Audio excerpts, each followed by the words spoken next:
Brand new construction house, pretty nice part of Carmel. I'm guessing this house is probably going to go or is listed for $1 million or so. Just on this corner, there's easily 5-6 things wrong with what they've done with the outside. Let's start here. This siding is essentially oriented strand board with like kind of a decorative overlay on it. As you stand here close to it, you'll find it's chipped in all kinds of locations. They just sprayed paint on it and moved on. So let's walk around the corner here.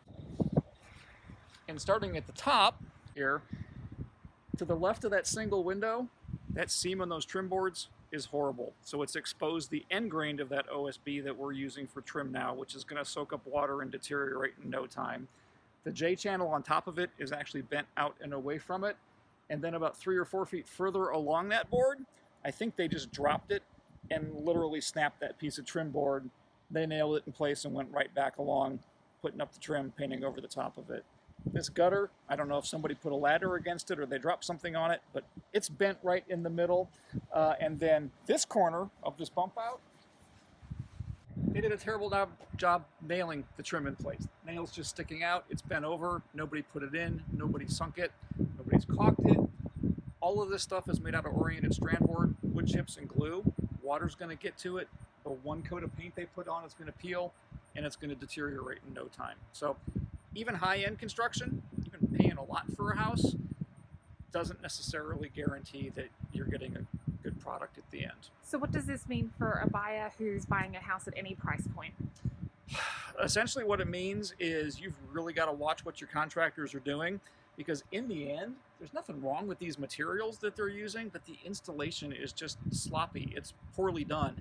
And most of the time, that's what we actually find causes problems in actually in any construction, not just in new construction, is that they don't follow all the little rules and niceties you're supposed to follow when putting these materials in. Water invariably gets to them. They don't do a good job with the paint or sealing the surface, and you get rotten deterioration within the next year to maybe 2 years tops.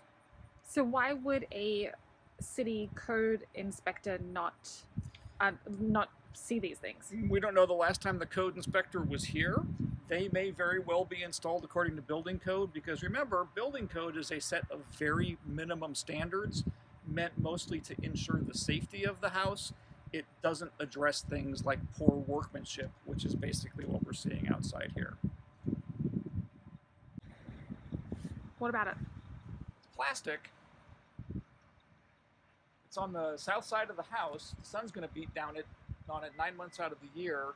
That plastic gets brittle, doesn't last very long in our climate. So when it starts to invariably crack, the way they've got them installed is actually underneath the siding. So they're going to have to remove siding to put a new one on. If you're going to do it that way, at least put a metal vent up there and not a cheap plastic one. And actually the bigger bathroom or dryer vent next to it is a cheap plastic one too. So you're going to be replacing those in 3 or 4 years. Thanks for watching. We'll see you in the next video.